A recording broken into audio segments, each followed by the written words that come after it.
in all previous discussion, when we discuss in chapter 3 and 4, we assume the money is going to be compounded either monthly, daily, yearly. What happens if the money is compounded continuously? For example, if I deposit P amount of dollar at time 0, I want to know how much money I have after n years if the money is compounded continuously. So if the money was compounded discretely, the equation was very simple. F is equal to P times 1 plus I to the n. You can use this equation as long as the money is compounded discretely. It means end of the month, end of the year, end of the day, whatever.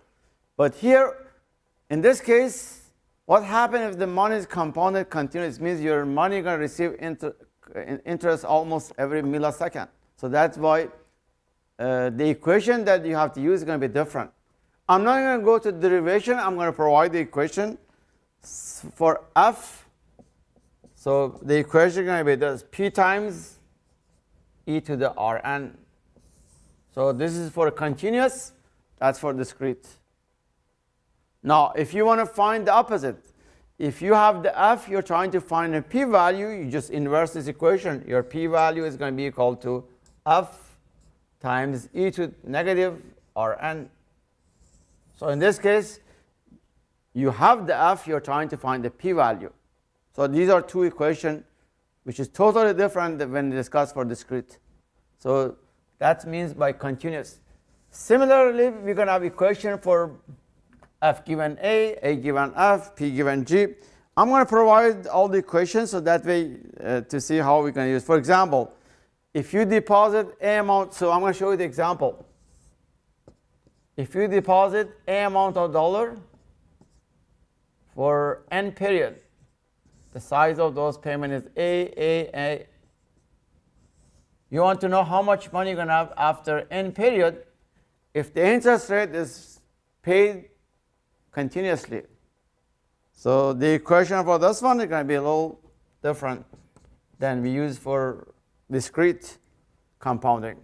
So it's going to be A times e to the Rn minus 1 over e to the R minus 1. So it means the A value is given, you're trying to find the future value. And also the interest rate is compounded continuously. So this is different than we use for discrete compounding. Now, the opposite. If you have the F, you're trying to find the A value, just inverse this equation. So it's going to be e to the R minus 1 over e to the R n minus 1. So that's going to be the equation for this F and A. So far we discussed 4 equations. This is future value, present value, the present value, future value, and the future value of uniform payment, and so forth.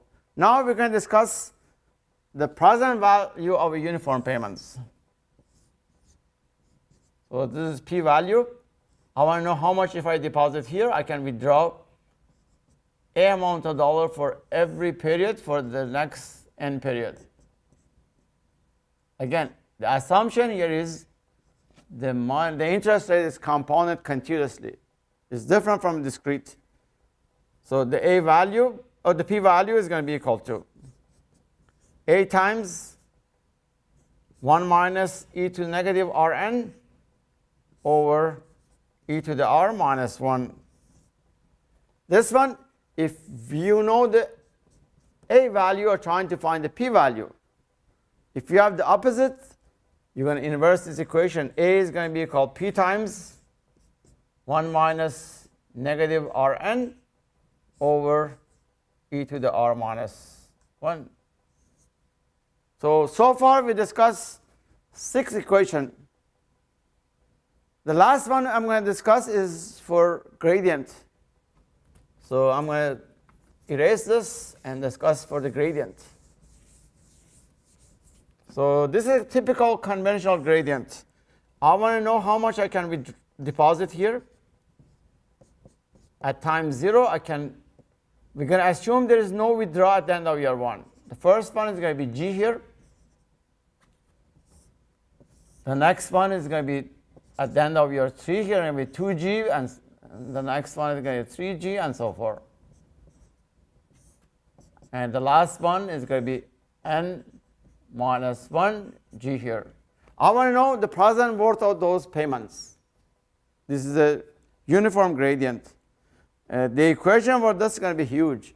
So P is going to be equal to G times 1 minus e to the negative Rn over 1 minus, e to the R minus 1 square minus n over e to the Rn times e to the R minus 1. So that's going to be the present worth of the gradient if the money is going to compound it continuously. So we cover almost everything, all factors. The only difference in this case, we are dealing with the continuous compounding. Now we're going to go to an example.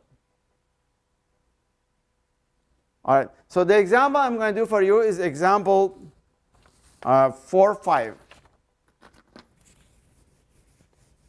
So we are trying to use some of these factors which I mentioned in this discussion.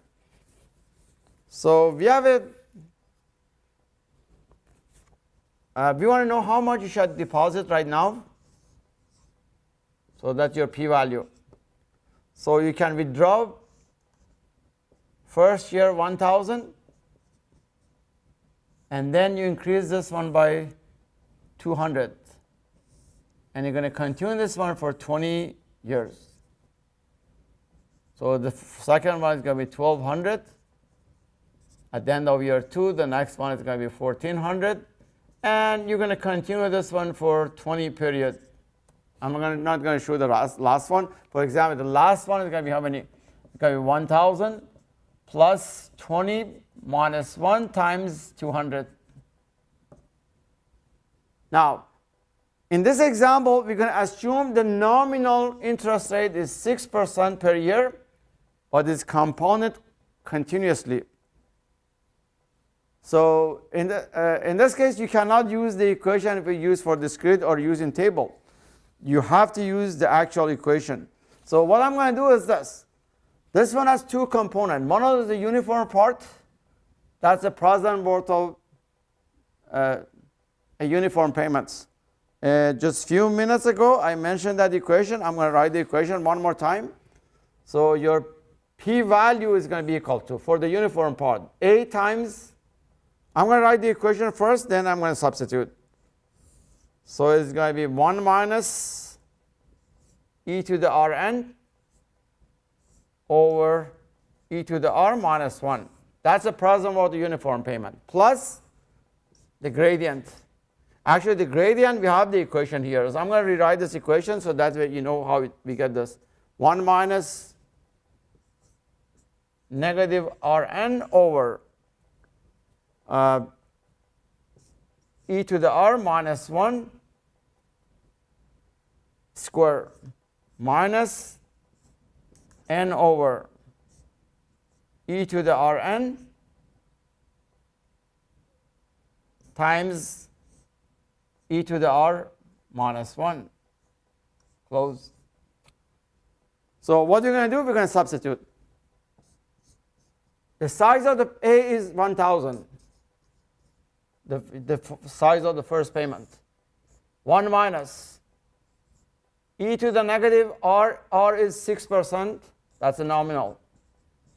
The number of periods is 20 over e to the power of 0.06 minus 1 year, plus the G value. G is 200. 1 minus e to the negative 6% times 20 over 1 minus, e to power of 0.01 minus 1. Sorry, I don't have room here. I put in here. Minus n, which is 20, over e to power of 0.06 times 20 times e to power of 0.6 minus 1. Close this. Again, unfortunately, I didn't have enough room. So the p-value is going to be equal to 28,368.42. As you can see, when the money is compounded continuously, you have to use the equation. Your book doesn't have a table for continuous, but there are some books, they have table for compounded continuously. So very similar to discrete. So that way you can use the table rather than using the actual calculation. But if you don't have those tables, that's the only way to do it.